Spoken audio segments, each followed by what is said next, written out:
Yes. So when men say, oh, but I feel sad, who cares? The world doesn't care.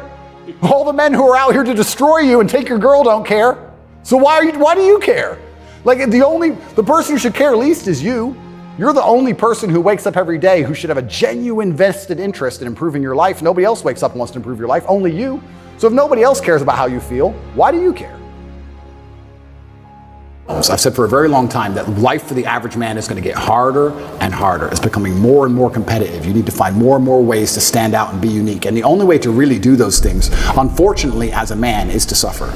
And that's one of the reasons I'm kind of glad that God put me in jail, because if you look at anything that builds a man into a man, there's a degree of suffering. It's very hard to become a man and have a man who's respected and has stories and is capable when he only had a nice life and nice experiences. It's usually the things that made you the best version of you are usually the worst things that happen to you. So the demons I carry from jail, the fact that I can't sleep. The fact that I can't sleep, I've had girls say to me, you can't sleep, you need to see a psychiatrist. And I said, absolutely not. I would be furious if a psychiatrist walked in here and took my demons from me. I don't care if they could fix me with a click, they're mine. And they were bestowed to me by God. And they are mine to deal with, and they are mine to fix, because that's how I become a better version of me. I would be furious if someone took them away from me. I'm glad I can't sleep. Good, I can train endlessly. That's why I'm bigger than I've ever been. I'll train I'm not gonna waste a minute. But all the demons that have been given to me by God and all the problems that have been given to me by God are mine to fix. I would never ever allow anybody else to take them from me. I'd be furious. So many men say, I want to be the man, but they don't want to suffer, they don't want to fight, and I don't understand why, because even if you look at a superhero movie, they tell you, even in superhero movies, they make it very clear, Batman's parents died, that's why he's Batman. All the bad things have to happen.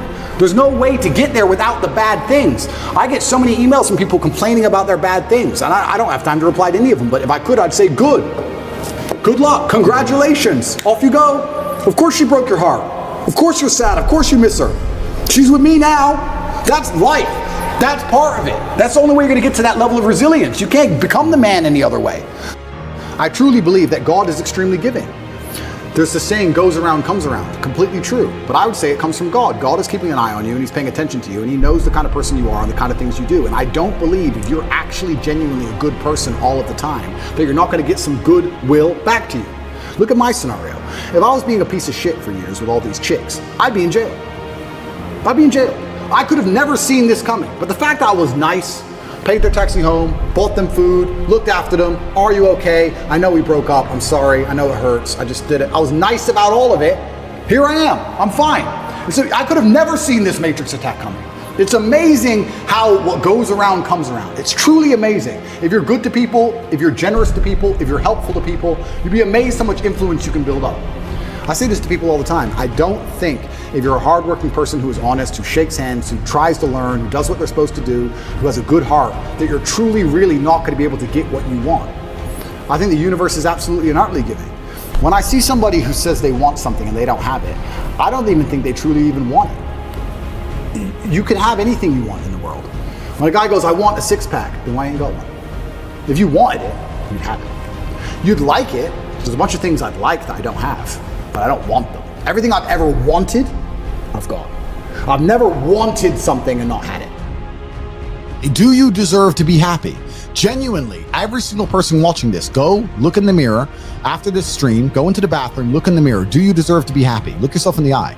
The answer is probably fucking not. You don't deserve it. Damn. When you're hungry, it's your body telling you need to eat some food. That's fine. You react to that. When you're depressed, your body's telling you need to change your life. And if you're feeling that for long periods of time and then not changing your life, well, you don't deserve to be happy. You don't deserve it. Everything in life that is valuable must be earned. Peace of mind must be earned. Happiness must be earned. I'm happy because I earn it. I get to be top G. Of course, I'm fucking happy. I'm me. When I look at the lives of people who tell me they're depressed, I look at them and think, you know what? If I was you, I'd be fucking depressed. Facts. If I was you, I'd be depressed. So of course you're depressed because your life is shit. But whose fault is that? Yeah. You have to take some personal responsibility for it. And what they'll do is they'll try and outsource it. Well, I had a bad star, or this happened to me, that happened to me. World ain't fair. Suck it up, buttercup. Shit happens to everybody. I could sit here and be an unsuccessful piece of shit, and I got 10 stories to tell you why I have excuses to do exactly that. And here I am, top G. So that's life. That's life. You have to get shit done. So yeah, if you live a depressive life, you're gonna feel depressed. If you lived my life, you wouldn't feel depressed. So now you know what to fucking do. Now you're either gonna get up and do it, or you're gonna sit there and stay depressed. And that's why these people are so desperate to defend the idea that depression can't be solved.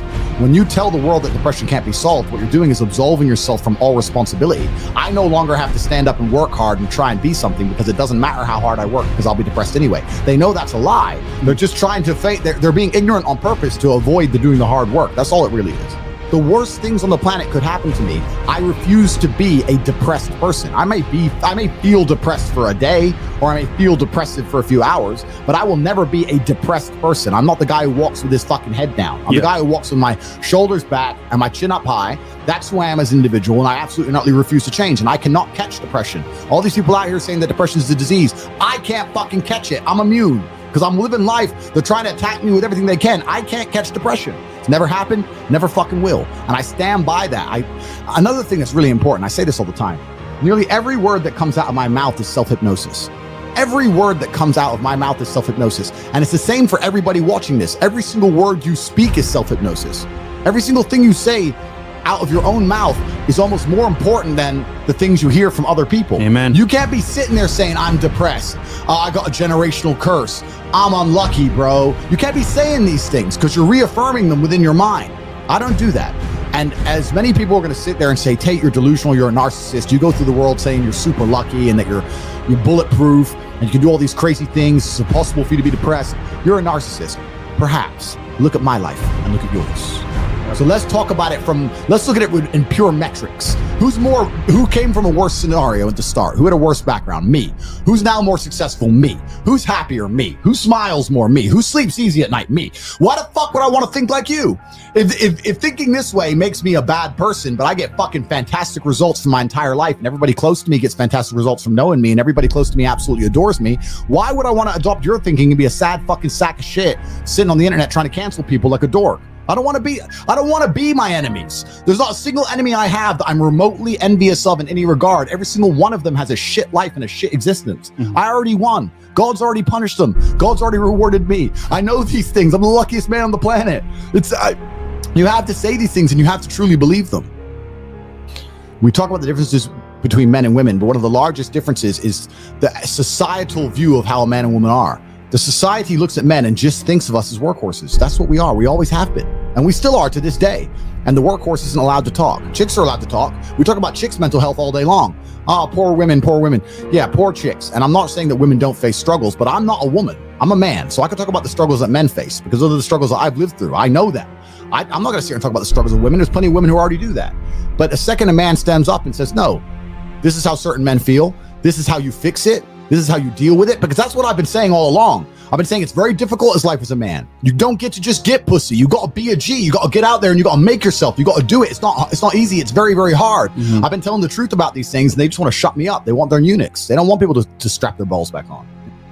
I think that if you are a man especially, and this is what I talk about masculine issues. If you're a man who was born and you decide to do exactly as you're told, you're going to end up depressed, in debt, working a job that you hate, with a wife who doesn't respect you, with kids who don't listen to you, in a house you don't own, until she leaves you, and then you contemplate suicide a while, and maybe you might find some purpose towards the end, enough to survive and pay your taxes, and then you're gone. I don't think a man who just follows the programming is going to find any happiness. So strong men should always lead, I believe. And for a longest period of human time, that's how society functioned. The strongest men led. But in the Western world now, that doesn't seem to be the case anymore. And weak men are emotionally led. They're not particularly stoic. They're impulsive. And I would say that the most heinous acts, perhaps, that happen in modern society today are purported and committed by weak men. I don't think a school shooter is a strong man. I think it's a weak man. I think it's a man who's been picked on, got butthurt, is upset, girls don't like him, never learned any emotional control. He's the kind of person who does exactly what the TV tells him to do. Act out your feelings, cry when you want to cry. Well, now he's angry, so now what? You told him to act out his feelings. What do you expect him to do? I think that weak men do the worst things. I think weak men hurt women. I think weak men rob stores because they don't want to wake up and work hard and go to work and do it the honorable way. It's a weak man who goes and steals. It's a weak man who beats the shit out of a girl. It's a weak man who shoots up a school. This is all weak men stuff. And society as a whole is telling men to be weaker and weaker, saying it's somehow the solution to everything because being a man is toxically masculine. Being a strong man is bad. It's toxically masculine. To be a good man, you have to be a very weak one. Well, look at the most heinous acts that are committed in society. Show me a strong, honorable, virtuous man of principle who's doing any of this stuff. So I also think as a man, because life as a man is pain and suffering, and when I say that, because you're never going to be a good man or good at being a man without pain and suffering. You're going to have to go through a bunch of shit and have a terrible life to become a good man. I think you should embrace that and accept it. And I think that the correct mental model for men to have is a degree of stoicism and not to be too concerned with even how they feel. If I woke up today happy, I would have done this interview. If I woke up today sad, I would have done this interview. What's the difference? Why put so much importance on my emotion if certain things must be done? I must work, I must train, I must see Tucker Carlson, I must resist the Matrix. You've got duties. I've got things to do. So why are we going to sit around and talk about how I feel if it doesn't even affect how I act? And as a man, it shouldn't, because there's too much to do. And the masculine world is hyper competitive. This is another thing most people don't understand. Totally agree. It's hyper competitive out here. All the women want a few men at the top. The Ferrari, you don't want a Ferrari to drive fast. You want a Ferrari because other men want a Ferrari and can't have one.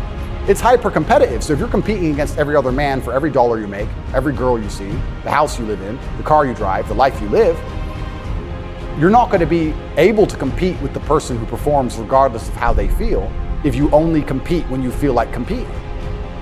Right? Because there's men like me out there who will be sad every day and outcompete you regardless. I don't care how I feel, I will still win. I refuse to break. I refuse to cry. I refuse to be depressed about it. I'm going to wake up and I'm going to smile regardless.